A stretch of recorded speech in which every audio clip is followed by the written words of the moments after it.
안녕하세요. 캘리포니아 변호사 차변입니다. 일반적으로 미국에서 부동산을 매매한다는 행위 자체가 상당히 전문 지식이 필요한 분야라서 충분한 전문 지식이 없는 상태에서 매매를 진행하다가 자칫 잘못해서 조그만 실수라도 한다면 나중에 큰 재산상의 피해를 보기도 하는데요.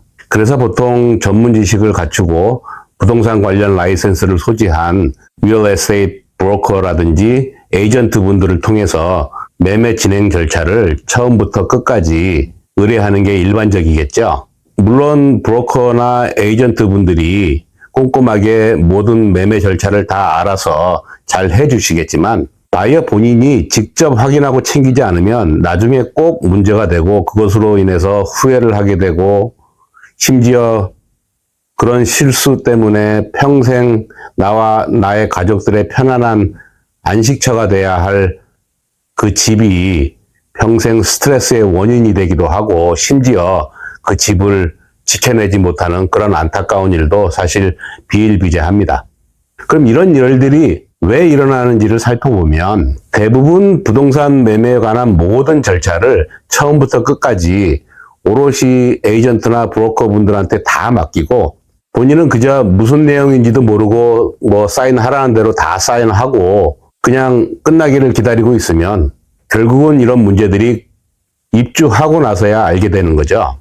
다시 말해서 매매 절차가 진행되고 있을 때 바이어는 주어진 기간 안에 보통 14day 또는 20day 뭐 계약서에 따라서 다르겠습니다만 그 주어진 기간 안에 확인해야 될 여러 가지 사항들에 대한 의무와 권리가 있는데 그 기간 안에 아무것도 안 하고 그저 사인만 하고 나면 나중에 문제가 분명히 드러나기 시작할 것이고 그 문제를 깨달았을 때는 이미 늦은 경우들이 많죠.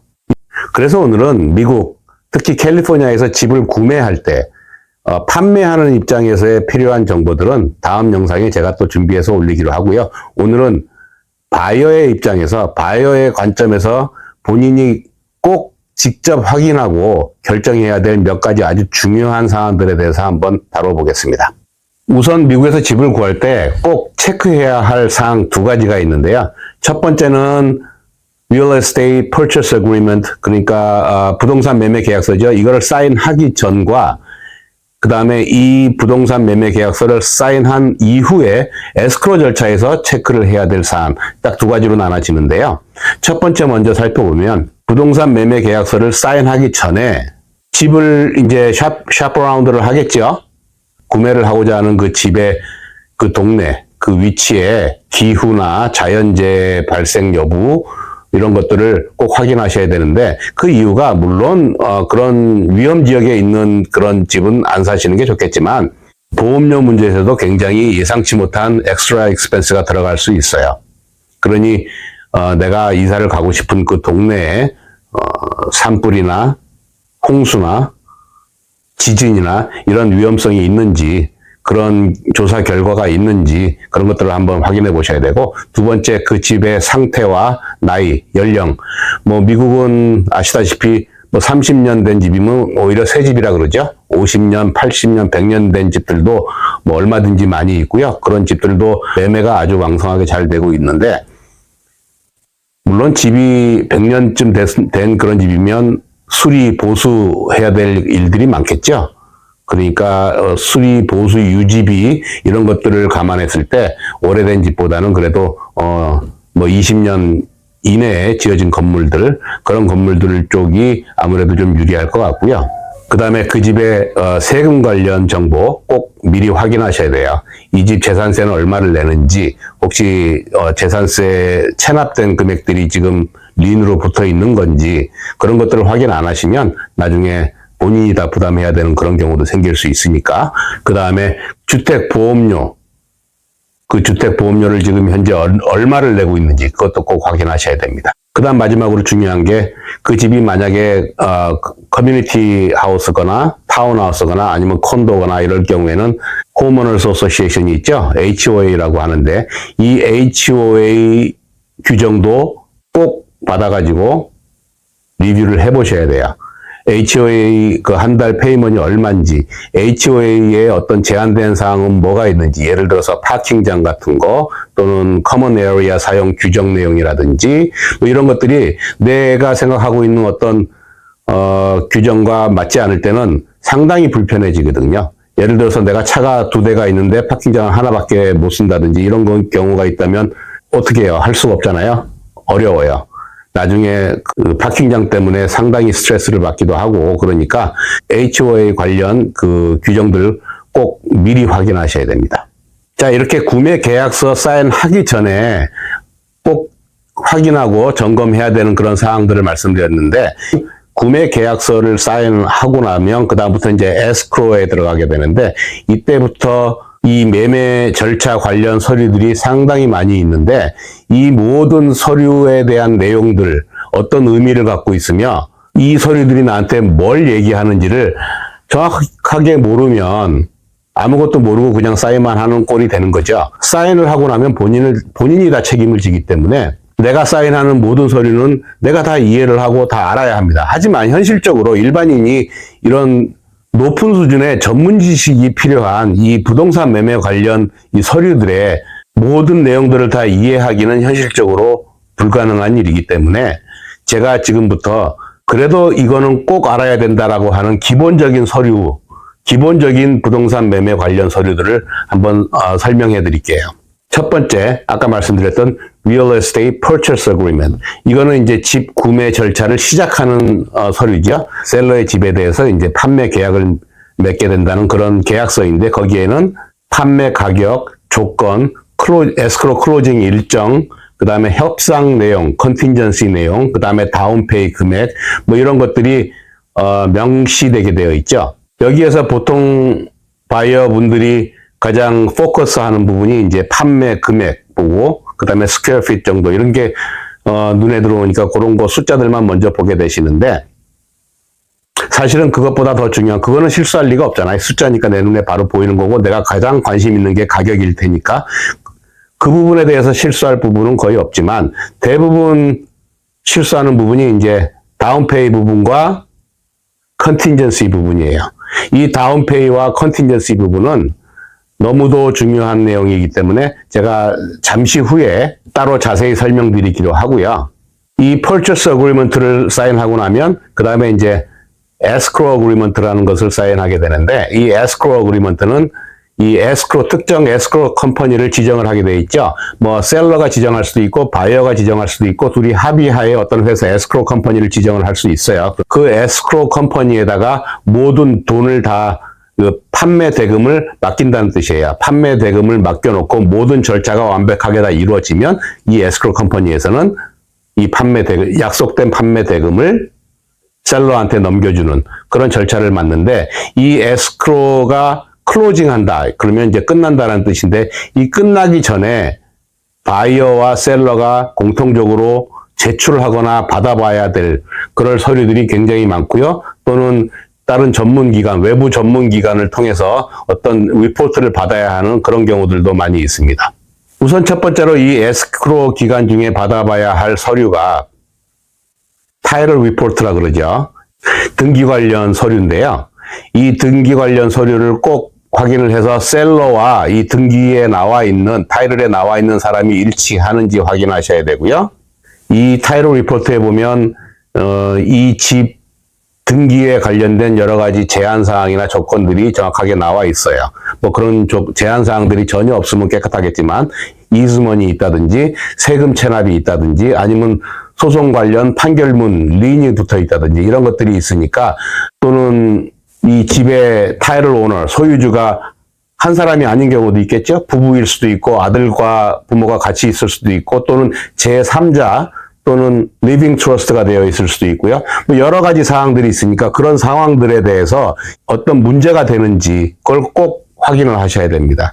그 다음 두 번째 받아볼 서류가 Disclosure Statement이라 그러는데, 이 Disclosure Statement에는 그 집의 이 셀러가 제공해야 하는 어떤 리포트로서 집의 상태와 관련된 중요한 정보를 담고 있어요.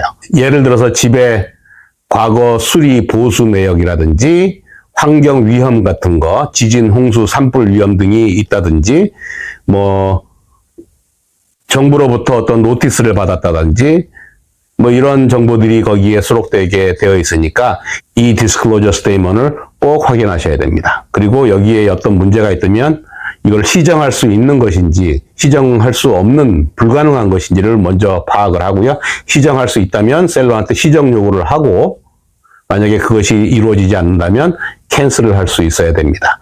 나중에 영상 후반부에 어떤 경우에 캔슬을 할 수 있고 어떤 경우는 캔슬이 안 되는지 또 캔슬했을 때 다운 페이먼트 문제는 어떻게 해결을 해야 되는지 또 자세히 한번 설명드리겠습니다. 그 다음에 받아보실 서류가 홈 인스펙션 리포트를 받아보셔야 돼요. 홈 인스펙션 리포트는 상당히 중요합니다. 여기에 나오는 어떤 수리나 보수 권고사항이나 아니면 필요사항, 필수사항 이런 것들을 무시하고 그냥 넘어가면 나중에 고스란히 본인 비용으로 다 해야 되겠죠. 문제는 비용이 들더라도 고쳐지면 다행인데 고쳐지지 않는 경우들이 굉장히 많기 때문에 이런 경우에는 집이 더 이상 안락하지 않고 이제 스트레스만 평생 쌓이는 거죠. 그러니 이 홈 인스펙션 리포트는 필히 본인이 직접 꼼꼼하게 하나하나 어떤 문제가 있는지 배관, 전기, 뭐 플러밍 또는 주위 환경, 나무 이런 것들을 꼭 확인하셔야 됩니다.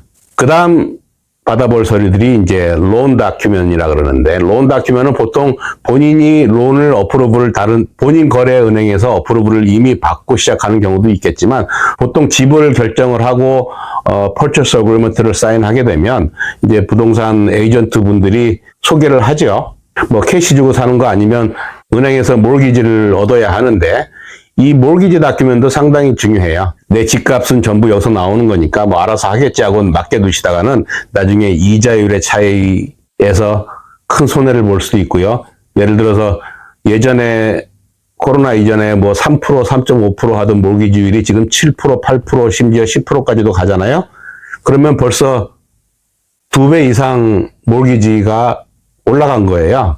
인트레스트 레이트이 2배 이상 올라갔다는 뜻인데 옛날에 한 3,000불, 4,000불 월 페이먼트 내던 것이 8,000불, 9,000불을 내야 된다는 소리니까 당연히 확인을 하셔야 되겠죠. 그 다음에 모기지 뱅크도 정해준 데서만 하실 이유는 없어요. 자신한테 맞는 자신 크레딧이나 자신의 어떤 인컴 수준에 맞게끔 가장 낮은 모기지 인트레스트 레이트를 오퍼하는 그런 뱅크나 그런 론 인스티튜션을 찾아서 샤프라운 충분히 하실 수 있으니까 그 론 다큐멘트 사인하실 때도 꼭 확인을 하시고 내가 만족하는 그런 론 컨디션인지 만족하시면 사인하시고 만족 안 하시면 더 찾아보실 수 있어요. 그 다음 사인하셔야 될 게 이제 타이틀 인슈런스예요. 타이틀 인슈런스는 나중에 이 집을 등기 이전 완벽하게 끝나고 나서 한 1년쯤 지났는데 누군가가 소유권 소송이 들어오거나 리인 소송이 들어오거나 저지먼 소송이 들어오거나 판결문 뭐 이런 것들을 어태치하거나 이런 일들이 벌어질 수 있거든요. 분명히 타일을 설치해서 다 확인을 했는데 그때는 안 나왔는데 나중에 이런 문제들이 발생하게 되면 이걸 미리 알았었으면 내가 그 집을 구매하지 않았을 거 아니겠어요? 이럴 때를 대비해서 타일을 인슈런스를 구매하게 되는 거죠. 그 타일을 인슈런스에서 이런 문제들이 발생했을 때에는 자기들이 소송 방어를 해준다든지 아니면 피해 보상을 해준다든지 그런 의미에서 타이틀 인슈런스를 들게 되는 거니까 이 서류에도 어디까지 커버가 되고 어디까지 커버가 안 되고 이런 것들이 명시가 되어 있어요. 그러니까 타이틀 인슈런스에서도 꼭 커버되는 부분과 나는 이거를 커버해줘야 되겠다라고 필요한 사항이 있으시면 꼭 추가를 해서 사인을 하시기 바랍니다. 그 다음에 아까도 말씀드렸듯이 커뮤니티 하우스나 타운하우스 콘도인 경우에는 꼭 홈오너스 어소시에이션 관련된 HOA 규정 이런 것들을 꼭 받아서 읽어보셔야 되고요. 그 다음에 텍스 레코드를 꼭 확인하시고요. 그 다음에 이 모든 서류들을 다 사인하고 나면 이제 클로징 다큐멘트에 사인을 하게 되죠. 에스크로 클로징 다큐멘트이라고 그러는데 에스크로 클로징 다큐멘트에 사인하고 나면 이제 새로운 등기 타이틀이 카운티 리코더스 오피스에 등록이 되고 그렇게 등록이 되고 나면 이제부터 그 등기부 소유자는 본인이 바이어가 되는 겁니다. 이 모든 서류는 정말 꼼꼼하게 검토해야 되고요. 본인이 이거를 다 이해하거나 또는 꼼꼼하게 검토할 시간이 없다 그러면 물론 에이전트나 브로커 분들한테 물어보고 하나씩 다 체크해 보시는 게 순서겠지만 그것도 부족하다 싶으시면 꼭 변호사나 전문가한테 상의를 하시고 그리고 사인하시기를 추천드립니다. 그 다음에 이 부동산 매매 계약서에 사인을 하실 때 가장 중점적으로 봐야 할 그 포인트가 컨틴전시 조항들입니다. 이 컨틴전시 조항이라는 게 뭐냐면 이 조항에 이 컨디션에 부합하는 상황이 발생하지 않으면 캔슬할 수 있다는 조건이에요. 일반적으로 컨틴전시 조건에 해당되는 가장 기본적인 조항들이 모기지죠. 융자를 하려고 어플리케이션을 넣고 에스크로를 진행을 했는데 융자가 거절되는 경우가 있겠죠. 그런 경우에는 내 잘못이 아니고 내가 이제 융자를 신청했지만 융자가 거절됐을 때는 집을 살 수가 없잖아요. 돈이 없잖아요. 그러니까 그런 경우에는 이 매매 계약을 캔슬할 수가 있어요. 그러니 이 융자 조건, 몰기지 관련된 조건을 컨티니어스 조항에 꼭 넣어야 되고요. 어떤 경우에는 모기지 어플리케이션이 디나이 됐을 때만 할 수 있는 게 아니고 예를 들어 내가 7%에서 8% 정도를 예상하고 있었는데 15%, 20% 이자율이 나왔다. 그러면 그거는 할 수가 없잖아요. 그럴 경우에도 이 매매 계약을 캔슬할 수 있도록 디테일하게 컨티니어스 조항을 적어두는 것이 중요합니다. 그 다음에 컨티니어스 조항의 홈 인스펙션 결과에 따라서 예를 들어서 건축물 기본에 심각한 문제가 있을 경우 캔슬할 수 있어야 되겠죠. 당연히 고칠 수 없는 경우도 있을 수 있고요. 고친다 하더라도 수천 불, 수만 불이 들어야 되는 경우가 있겠죠. 이런 경우에 예를 들어서 셀러한테 당신 비용으로 고치면 내가 그냥 이대로 수용하겠지만 만약에 고치지 않겠다 그러면 캔슬하겠다라고 얘기할 수 있어야 되겠죠. 그 다음에 또 중요한 게 감정가, 어프레이설 밸류가 이 지금 내가 계약한 이 금액과 현저하게 차이가 나면 이것도 매매 계약을 캔슬할 수 있는 근거가 될 수 있도록 컨틴전시 조항에 넣어주시는 게 좋습니다. 예를 들어서 100만 불의 이 집 계약을 했는데 어프레이설 결과는 70만 불밖에 안 나왔다. 그럼 30만 불이나 차이가 나잖아요. 그러면 30만 불을 비싸게 바가지를 쓴다는 뜻인데 그렇게 해서 집을 살 사람은 없겠죠. 뭐 특별한 경우가 있지 않는 이상. 그럴 경우에는 감정가와 이 매매가가 어느 정도 차이가 났을 경우에는 캔슬할 수 있다라는 조항을 꼭 넣어주셔야만 보호를 받을 수가 있겠죠. 그 다음 마지막으로 타이틀 이슈. 소유권이 온전히 100% 나한테 넘어올 수 없는 어떠한 사항이 있다든지 예를 들어서 이즈먼이라든지 법원 판결문이라든지 아니면 지방정부 어떤 조례 같은 것들이 등기부 이전을 막는 어떤 제한 사항이 있다든지 아니면 환경 문제가 있다든지 뭐 그런 것들이 기재될 수 있으니까 그 타이틀 이슈가 있는지 꼭 확인하셔야 됩니다. 그래서 이 컨틴전시 조항이 되도록 구체적이고 자세하게 적혀져 있어야 구매자가 예기치 못한 어떤 상황에서 보호받을 수 있다는 점 꼭 기억하시고요. 오늘은 미국에서 집을 장만할 때 꼭 알아야 할 내용 그리고 에이전트나 브로커 말고 본인이 필히 확인하고 챙겨야 할 중요한 사항들 몇 가지를 다루어 봤습니다. 지금 집을 사려고 계획하시는 분들 계시다면 우선 진심으로 축하드리고요. 이번 영상 꼼꼼히 체크하셔서 행복해야 할 내 집이 스트레스의 원인이 되지 않도록 하시기 바랍니다. 오늘도 영상 끝까지 시청해 주셔서 대단히 감사드리고 영상이 도움이 되셨다면 나가시기 전에 꼭 구독, 좋아요, 기분 좋은 댓글 꼭 남겨주시기 바랍니다. 그럼 오늘도 영상 끝까지 시청해 주셔서 대단히 감사합니다.